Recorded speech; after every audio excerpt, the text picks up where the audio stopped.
Okay, excuse me. I believe we can actually begin now. I think this should be Carly joining us in the Carly? It is Carly. Good morning. It is. Hi, how are you? We're great. This is Carly Simon. Well, this isn't. That is Carly Simon. How, Carly, I have a very odd connection to you. Is it still odd? Yeah, I am good friends with your old friend, the drummer Andy Newmark. Well, he was always on the telephone. I guess it must have been you. That's very possible. He is in Carly's early albums. A lot of the drumming is done by Andy. He's a great guy. I think I was almost the first. You know, we formed a band together, and it was almost the first time he played in a band, because I don't think he'd ever.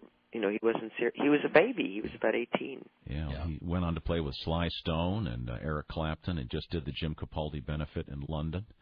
And speaking of the old days with Carly Simon, before we get to your new project, I wanted to mention that I was on your website, and a couple of your very, very early projects are being made available in limited edition on CD.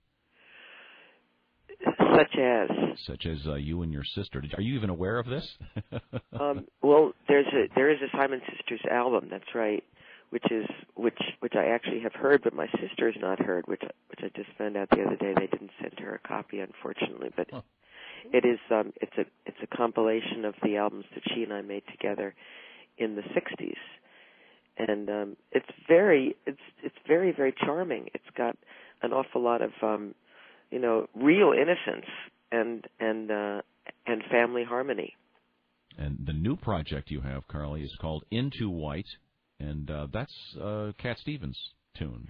That's the Cat Stevens tune that I just fell in love with when Tea for the Tillerman came out, and Cat Stevens was one of my.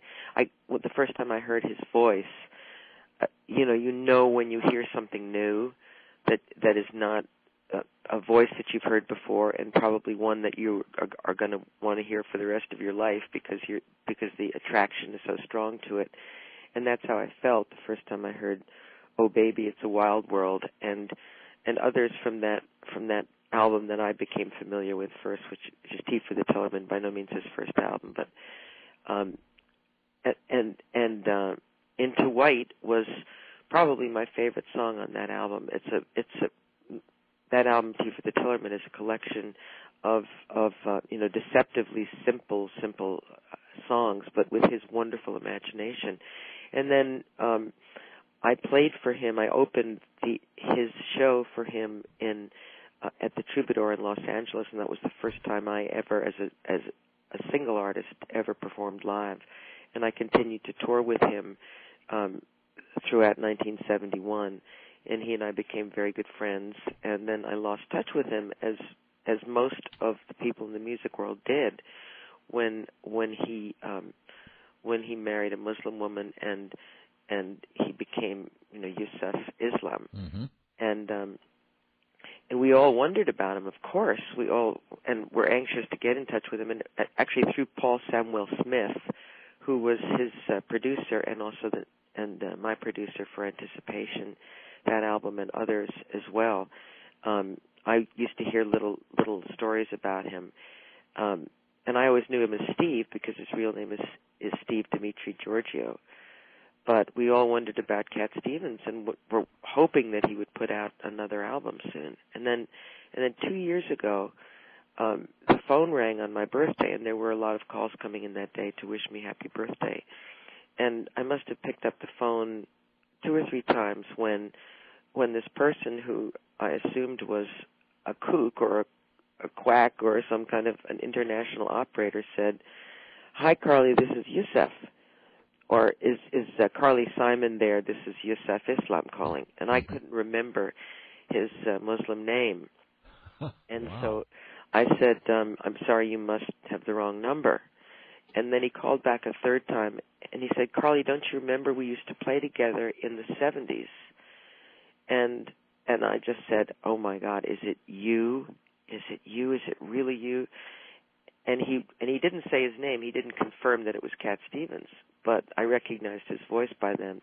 And he said, "Yes, it is." And we went on to have a conversation about how thoroughly misunderstood he has been these last years, and and how he in fact he does all these wonderful things and starts all these great charities for children, and he has all this land in north of London where he houses homeless children, and then that business with his not being able to get into the United States and them sending him back to England. Mm-hmm.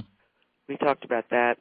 And I said, well, what are you doing? And he said, well, actually, my son was just given a guitar for his birthday, and I picked it up, and I started playing it, and it reminded me of how much I love to play music, and so I'm going to make a new album. And that album has come out, and it's called An Other Cup, and it's just wonderful. There's some songs on it that I just adore. He's not singing with the same kind of growl that he used to sing, or the same kind of passion in a lot of the places. That's not in evidence, and I miss that a little bit. But this is a new incarnation, and the songs are just beautiful. And of course, it's under the name of Yusuf Islam, and right. So not a lot of people knew who that was, and so I think bypassed the album. How did you choose the songs for your new album? Were they just favorites of yours as growing up, or did you just take a great big list of songs and start picking? Or well, there were all of those things. I did make a list of all the songs I could think of that I had been sung to by my mother and father, and also ones that I had passed along to my children. And then I made songs that I wished that I had passed along to my children, or that I had heard in concert and loved as a child. And, songs that were between folk songs and lullabies and just kind of gentle songs, because I wanted to do an album that was about the much needed calm that has not really been tapped into. I know myself that when I turn on the radio, there is station after station of songs that have a lot of energized, melismatically trained and I mean, that's really an operatic term, but it means when you turn over and turn over and turn over the phrase until it's worn out to death, like that day, it's that kind of sound, which is sounds like American Idol there for 1 second. That's right. It's not easy to do. I still haven't figured out how to do it, but it's don't try.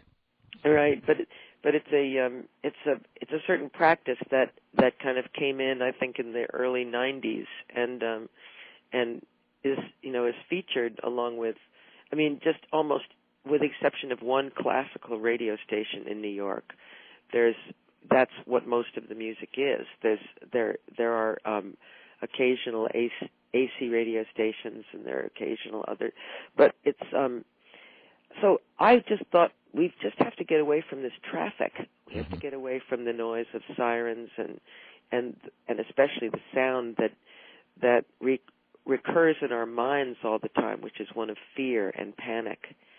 And I don't think there's ever been, I mean, I'm pretty sure there's never been as much mass absorption of fear and panic, and conversation that continues into the street about the same fear and panic that we're all living through in these times where news travels so incredibly fast.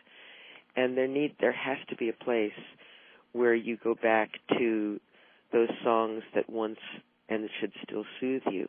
And so that's one of the prerequisites or the requisites of the songs on this album, were songs that would make you calm again, or would make you remember the days when you were, lying in a crib or lying in your mother's arms or swinging on a swing, or had nothing better to do than to walk through the grass and feel the warmth of it underneath your feet, or on a beach, and it's by no